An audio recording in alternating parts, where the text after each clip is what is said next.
Hello, I'm Clownish, a 16-year-old wannabe YouTuber who's fallen off their schedule 2 months ago. I haven't uploaded since, so I'm picking up my life right where I left it.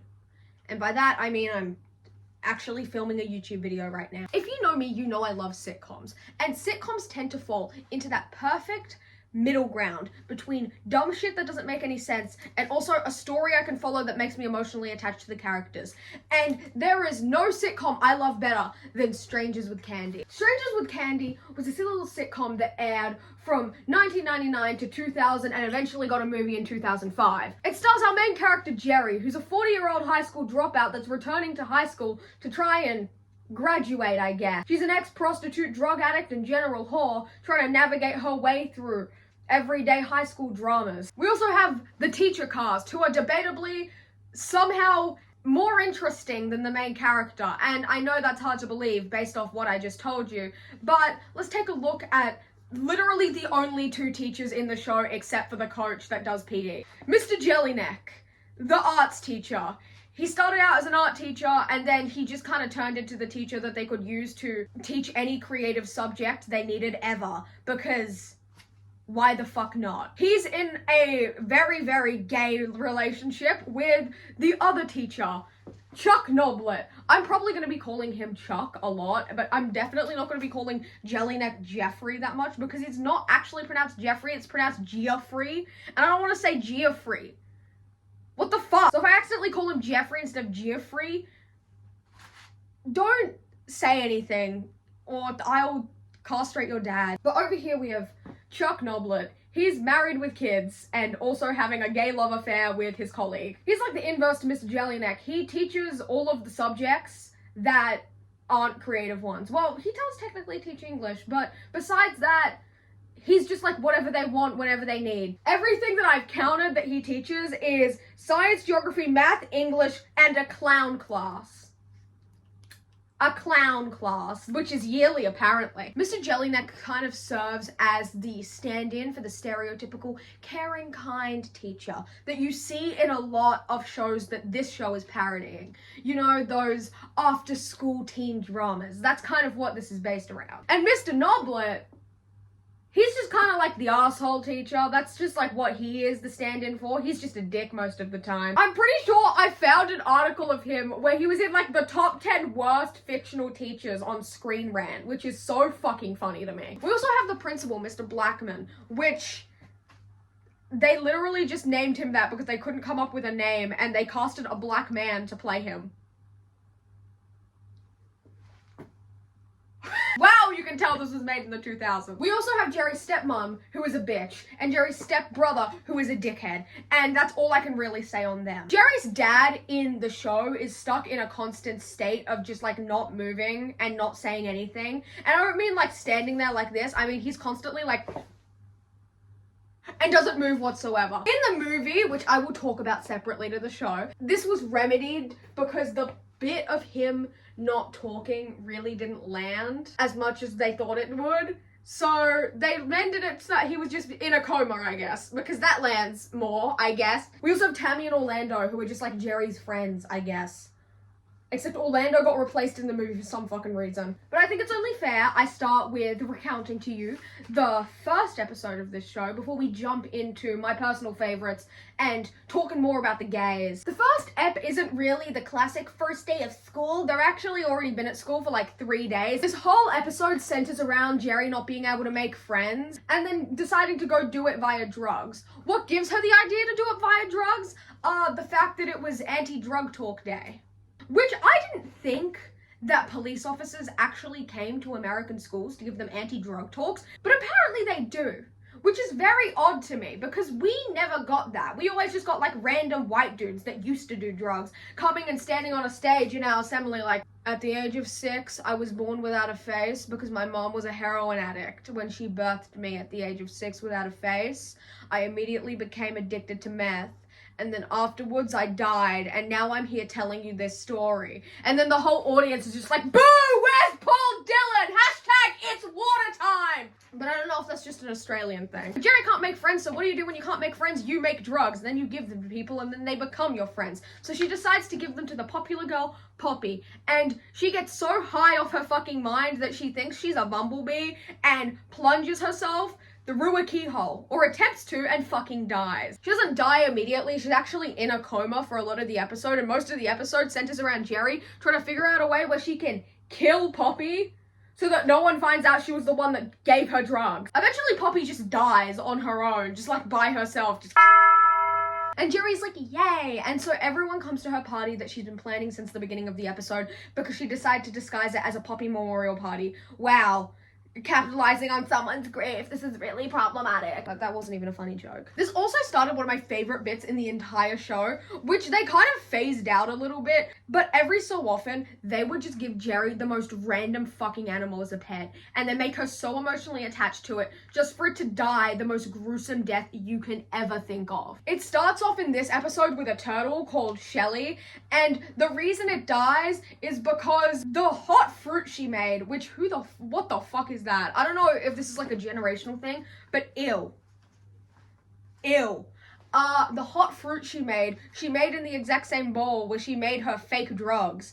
And then people got high off the hot fruit, decided to toss around her turtle, and then it went through a window and fucking died. And that was the end of the episode. So now I'm gonna get on to my favorite episode, which centers the gays, but first I need to give you guys some backstory. Chuck and Jellyneck met at a truck stop bathroom at 3 a.m. and banged.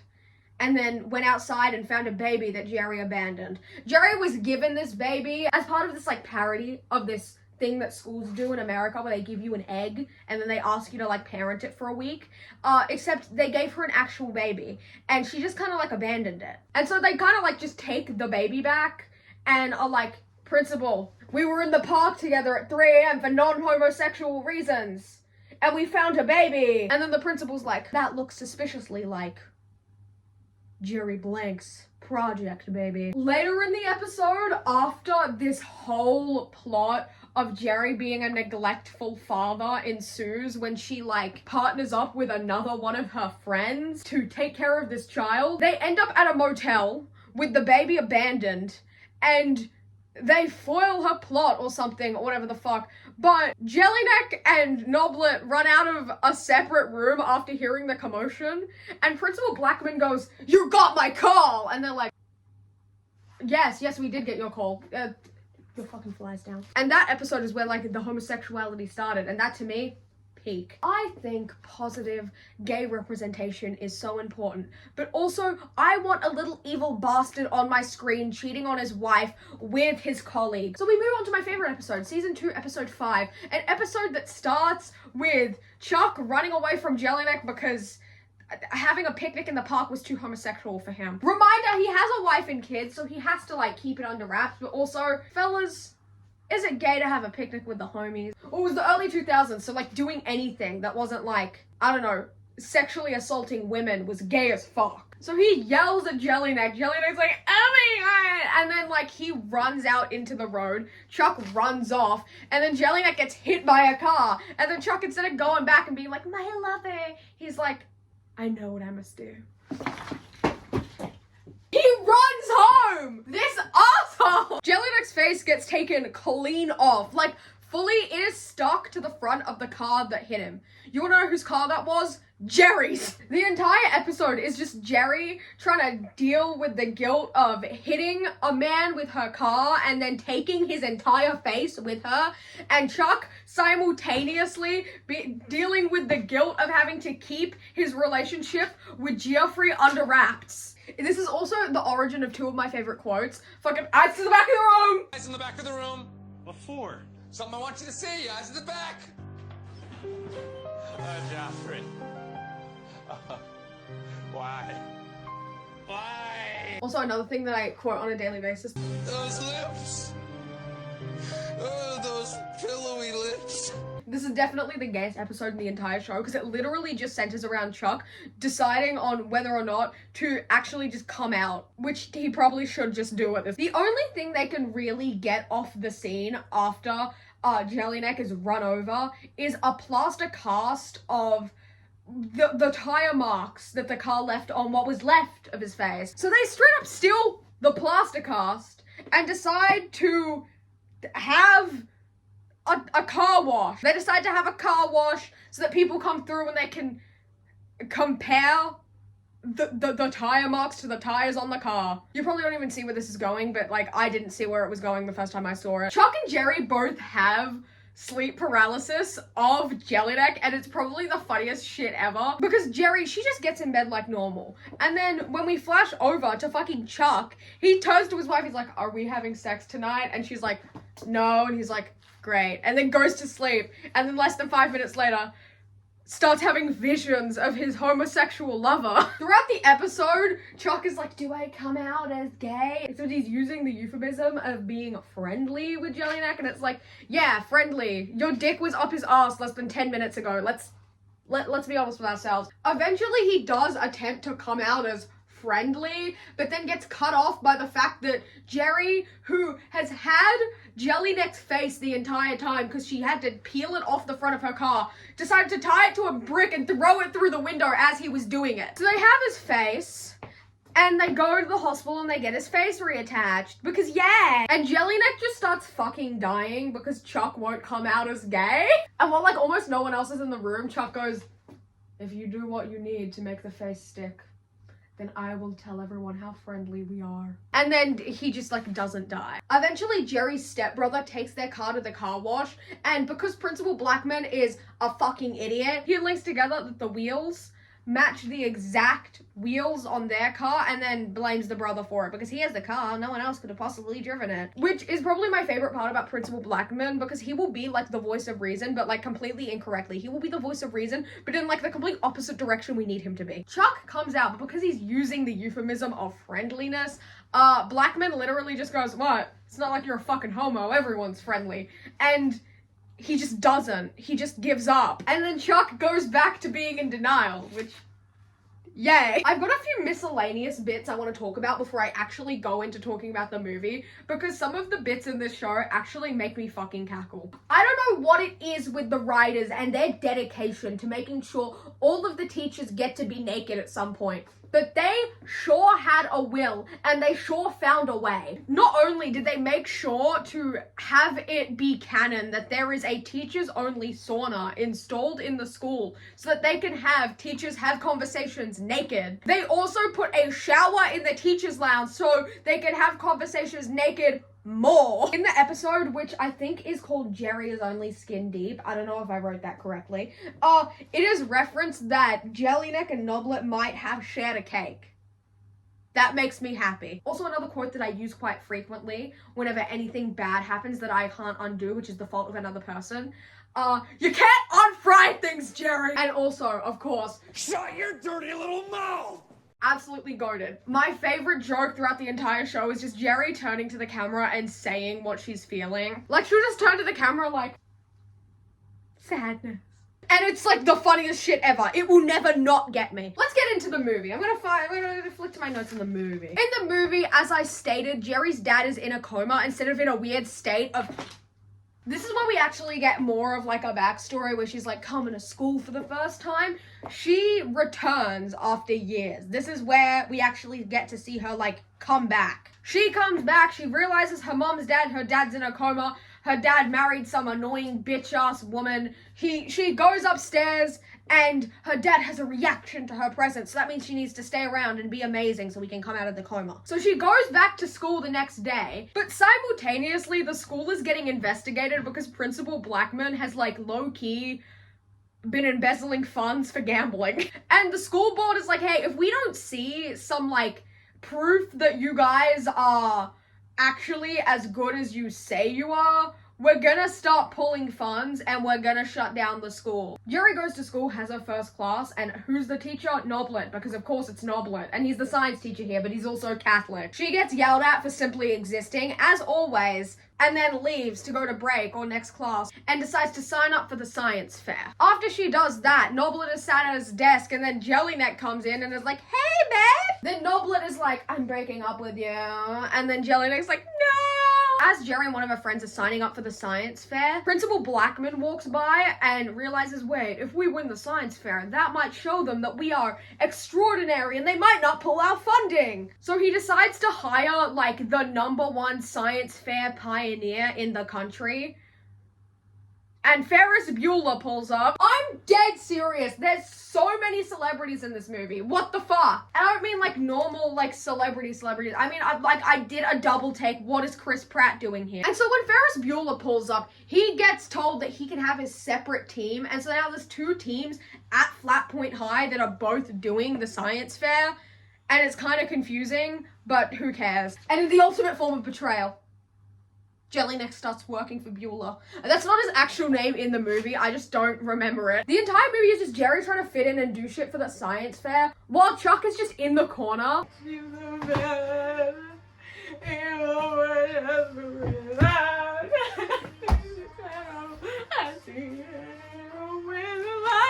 Like, it is just a normal parody high school movie, except the B-plot is doomed teacher Yowie.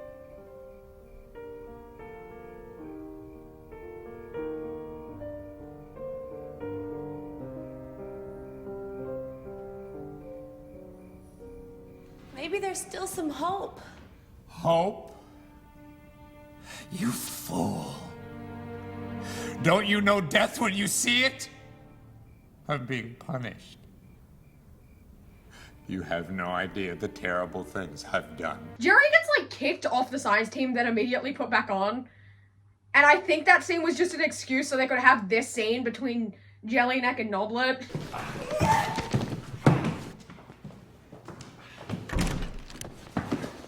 Oh, Joffrey. I'm a little busy right now, Chuck. Look, there's a really ugly rumor I'm about to start, and I want to make sure I've got it right. Are you working with Roger Beekman? Perhaps he values the contribution that our teacher can make to science. Joffrey, where's my cocoa?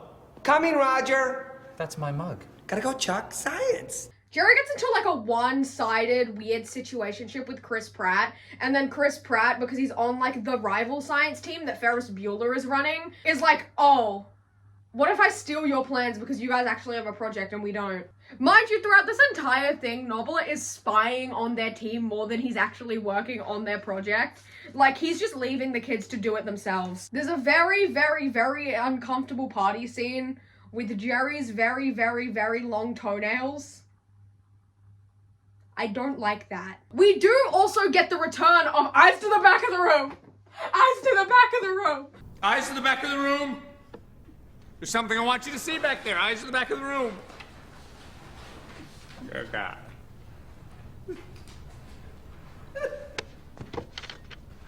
Which I do appreciate. But after the weird party scene with Jerry's odd toenails, she brings Chris Pratt back to her house and they try to boink, or she tries to boink him. He's not really into it. He steals the plans and leaves. She gets shunned because they've copied their whole design. Then Jerry comes back and she's like, wait!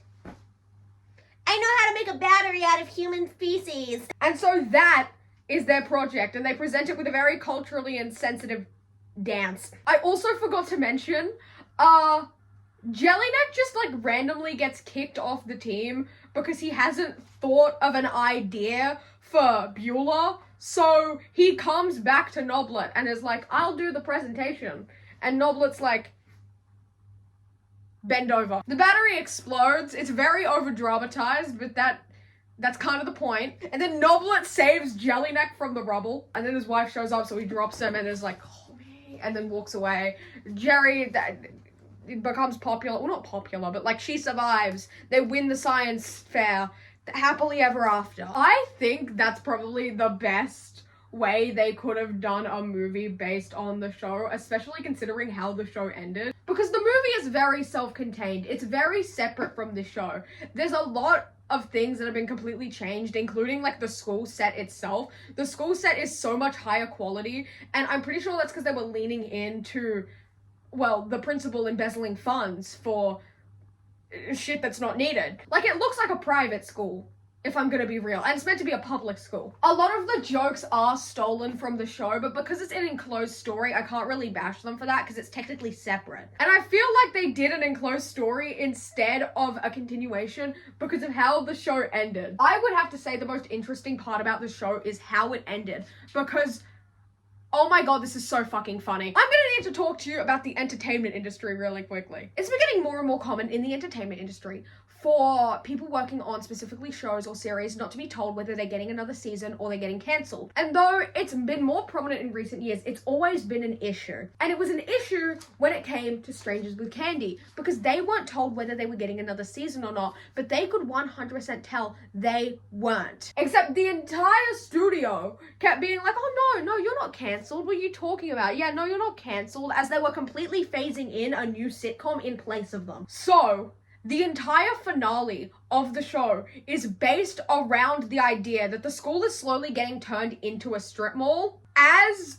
the principal and all of the staff and students are getting told, no, we would have told you if we're turning this into a strip mall.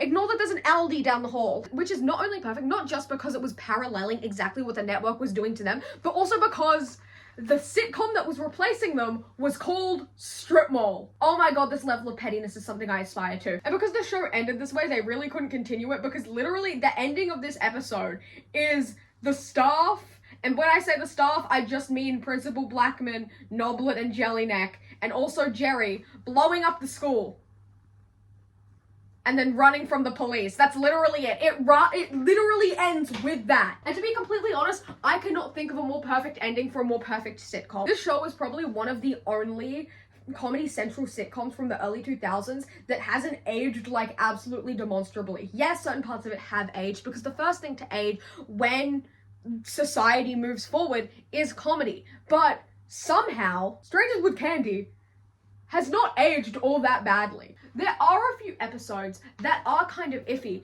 but the iffy things are always kind of the butt of the joke. The joke is kind of joking about other people's jokes, if you get what I mean.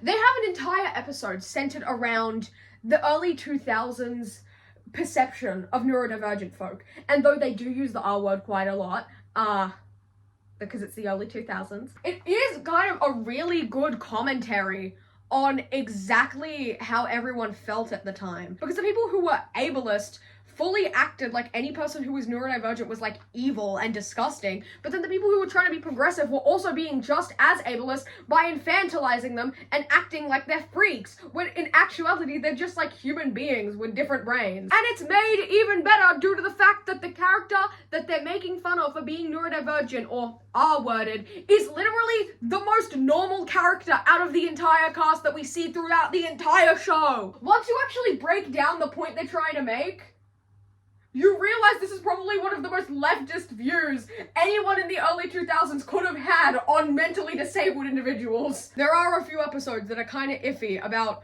racism, but it always ends up having the racists be the butt of the joke, and that is something so refreshing, where the humor can be problematic at times, but it is still funny.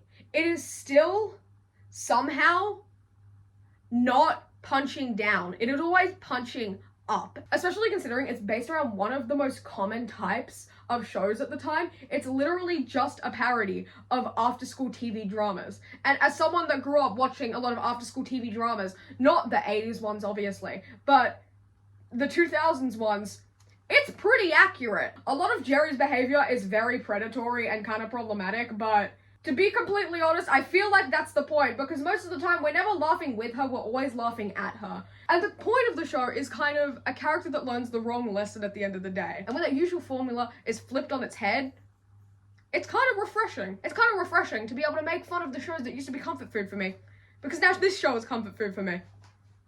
Thank you for coming to my TED Talk. I'm only making this video because, like, I have so many other videos I need to make, and also it was either this or an entire video ranting about how Daredevil Born Again isn't as good as anyone says it is. And at this point in time, I'm too stressed and I don't want to get death threats, because in less than 2 weeks, I have exam block. And that's like early entry into uni. So, like, low-key kind of scary. To be completely honest, low-key kind of scary. But if you stay up to the end, like, subscribe, suck my dick, I don't know. Thank you for 60K on TikTok. By the time this goes up, I don't know how much I'm gonna have. But, toodaloo.